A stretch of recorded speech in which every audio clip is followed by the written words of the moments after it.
Assalamualaikum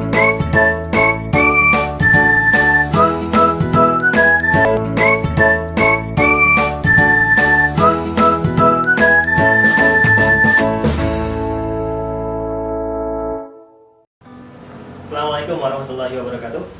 Oke, apa kabar anak-anak kali semuanya? Mudah-mudahan sehat ya di rumah. Untuk kali ini kita bertemu lagi dengan Pak Sam untuk pembelajaran di materi ibadah ya. Yang kemarin anak-anak kalian sudah pelajari di semester 1 adalah tentang sholat sunnah munfarid atau sholat sunnah sendiri.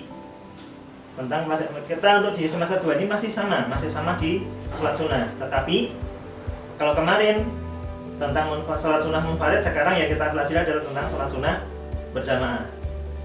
Maksudnya apa sholat sunnah yang dilaksanakan secara berjamaah maksudnya ya. Oke. Kita mulai. Ya, sholat sunnah berjamaah. Sekarang pengertiannya dulu. Kita review dulu tentang pengertian sholat sunnah itu apa. Nah, sebelum kita ke sholat sunnah berjamaah, kita harus tahu dulu tentang sholat sunnah adalah ini.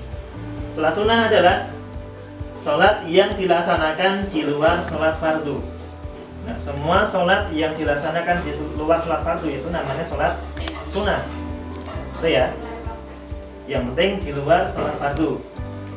Baik itu setelah ataupun sesudahnya, itu berarti kan di luar sholat fardu. Setelah sholat fardu atau sesudah sholat fardu. Yang namanya sholat apa kemarin? Sholat rawatib ya, ada rawatib ba'diyah, ada rawatib qabliyah. Kemudian ini nama-nama lain sholat sunnah. Nah, anak-anak perlu diketahui ya, sholat sunnah juga mempunyai nama lain atau nama atau sebutan yang lain. Ketika anak-anak mendengar kata-kata tatawu, jangan sampai itu apa tuh tatawu itu? Tatawu itu adalah nama lain dari sholat sunnah. Kemudian yang kedua adalah nawafil. Nawafil itu bentuk jamak dari ini, dari sholat nafilah. Nafilah itu apa? Nafilah itu adalah ibadah tambahan yang baik. Jadi sholat sunnah itu merupakan ibadah tambahan yang baik. Ya, kemudian setelah kita mengetahui pengertian sholat sunnah, kemudian nama-nama lain dari sholat sunnah, nah kita harus mengerti ini dulu. Pengertian sholat sunnah berjamaah.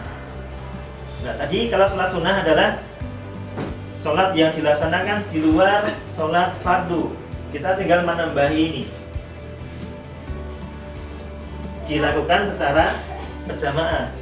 Jadi sholat sunnah berjamaah itu adalah sholat sunnah yang dilakukan di luar sholat fardu dan dilakukan secara berjamaah. Nah, kenapa harus berjamaah? Nanti kita lihat dulu nanti ya. Sekarang berikutnya dulu tentang pemetakan atau tabel pelaksanaan sholat sunnah. Nah, sholat sunnah itu ada yang dilaksanakan secara berjamaah, ada juga yang boleh berjamaah, boleh juga sendiri, atau juga sholat sunnah yang dilaksanakan sendiri, yang seperti kemarin kita pelajari di semester 1. Yang pertama adalah sholat sunnah berjamaah. Sholat sunnah yang harus dilaksanakan secara berjamaah itu apa contohnya? Satu adalah sholat idain. Sholat idain itu sholat apa? Sholat 2 hari raya. Kemudian yang kedua adalah sholat istisqa. Sholat istisqa itu apa? Sholat istisqa adalah sholat untuk memohon hujan. Yang ketiga adalah sholat kusufain. Kusufain itu adalah sholat gerhana. Ada gerhana bulan, ada gerhana matahari. Nah, kemudian yang berikutnya sholat sunnah yang boleh dilaksanakan secara berjamaah, boleh juga sendiri. Apa itu contohnya? Adalah sholat tarawih. Nah, sholat tarawih pada bulan Ramadan ternyata boleh juga dilaksanakan secara sendiri. Kalau berjamaah bagaimana? Juga boleh, itu juga nggak dosa juga. Kemudian sholat witir.